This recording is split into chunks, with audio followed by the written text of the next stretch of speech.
In this episode of Jonathan's World, the students of Harvard Forest go to Cambridge to look at some reptiles and birds. This is Jonathan's World.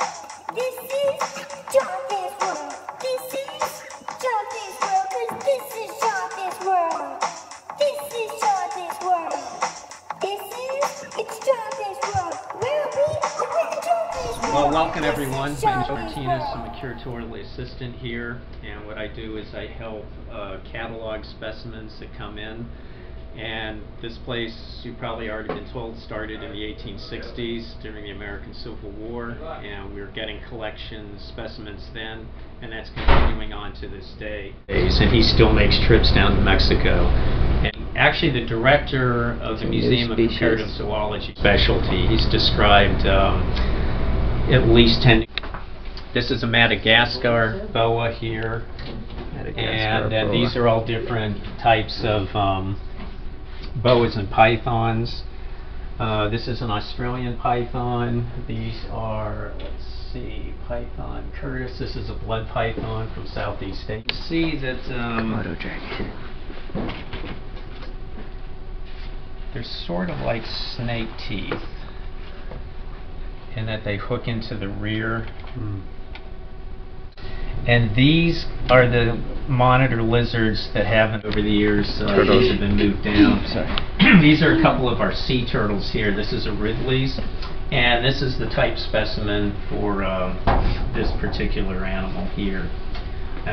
Some of our types are skeletons, some are whole animals. It varies. Usually it's a whole animal kept in ethanol. How many types do you have?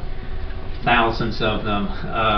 Jose would have the actual count. Their tongue, there's a little lure. Looks like a fit, yeah. It's a little piece of flesh that looks sort of worm-like. And when these guys are hungry, if you're ever at a zoo and there's an alligator snapper exhibit, if they're hungry, they'll be sitting there with their mouths open, and if you look in their mouth, you'll see the lure going back and forth. They wave it, and the idea is the fish comes in and they just chomp down. There's two areas, the Aldabra Islands in the Indian Ocean, and then the Galapagos in the Pacific Ocean.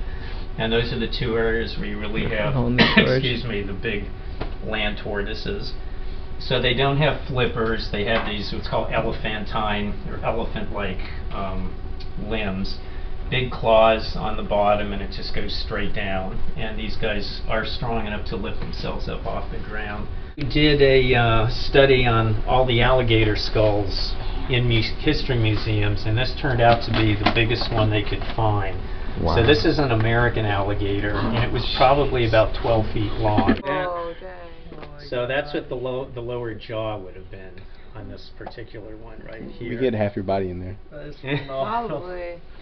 And these are that the would rip ones you into. in Australia and Wow. Throughout Southeast Asia. The zebras and the Thompson gazelle fording the river and getting thrown in the air. These are the guys that are doing that. And then the ones on your left are adapted for fish eating, and you can see their snouts are much narrower, so that's a lot less weight that they're carrying around in their head, which allows them to have much faster lateral movement for catching quick moving items like fish and stuff. That are alive today, and these guys can max out over 1,000 pounds. And again, this is a female, and they'll get even bigger than this.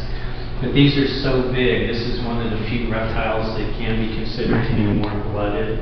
If you define warm-blooded as maintaining a higher body temperature than your ambient temperature.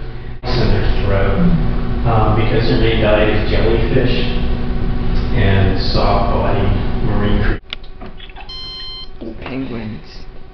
Emperor. Okay. This penguin was collected on the Scottish National Antarctic Expedition. 1904. Oh, wow. Was it also probably shot, or? Yeah. Yeah. They look almost like scales, but they're just tiny little feathers.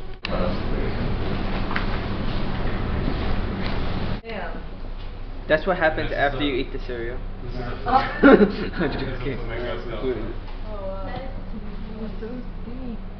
Flamingo.